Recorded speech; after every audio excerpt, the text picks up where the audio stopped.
రాజ్యాంగ నిర్మాత Bharat Ratna doctor BR Ambedkar 134వ జయంతి వేడుకలు రాజ్యాంగంలో ఘనంగా జరిగాయి. సోమవారం టీడీపీ ఎమ్మెల్యే కొండ్రు మురళీమోహన్ అంబేద్కర్ సెంటర్లో అంబేద్కర్ విగ్రహానికి పూలమాలలు వేసి ఘన నివాళి అర్పించారు. దేశంలో అందరూ సమానత్వంగా ఉండటానికి కారణం అంబేద్కర్ రచించిన రాజ్యాంగమని కొనియాడారు. అంబేద్కర్ జీవితం హక్కుల కోసం, అణగారిన వర్గాల కోసం, బలహీనుల కోసం ఆయన చేసిన కృషి మరోలేనిదని అన్నారు. ఒకే భారతదేశంగా అందరూ సమానత్వంతో ఉండడానికి కారణం బాబాసాహెబ్ రచించిన రాజ్యాంగం అని సందర్భంగా ప్రజలందరికీ కూడా తెలియజేస్తున్నాను.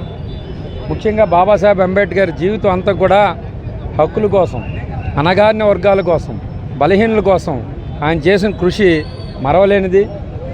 ఈ ప్రజాస్వామ్యం వర్ధిల్లుతుందంటే ఆయన రచించిన రాజ్యాంగం అని ఈ సందర్భంగా తెలియజేస్తున్నాను. బాబాసాహెబ్ అంబేద్కర్ మహిళల కోసం ఆయన పదవిని కూడా త్యాగం చేయడం జరిగింది.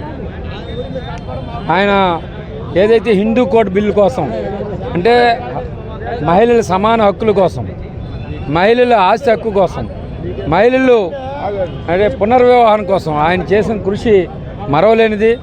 ఈ దేశం అగ్రగామిగా చెందుతుందంటే ఈరోజు మహిళలకి మనం సమాన హక్కులు ఇచ్చాం.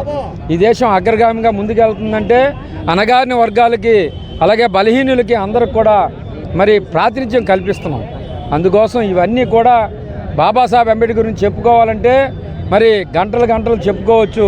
ఈ దేశం ఎప్పుడు కూడా మరవలేదు ఆయన చూపించిన మరి మార్గాన్ని జన్మదిన సద్భరంగా మనం తలుచుకోవడమే కాదు, ఆయన మార్గాన్ని మనం అందరూ ముందుకెళ్లాలని ఈ దేశంలో అత్యుత్తమమైన మరి పదవిలో ఉన్న మరి రాష్ట్రపతి గారు ఈరోజు ఒక ఎస్టీ రాష్ట్రపతి అయిందంటే బాబాసాహెబ్ అంబేద్కర్ పెట్టిన మరి రాజ్యాంగంలో పెట్టినా లేకపోతే కల్పించిన హక్కులని ఈ సందర్భంగా తెలియజేస్తున్నాం.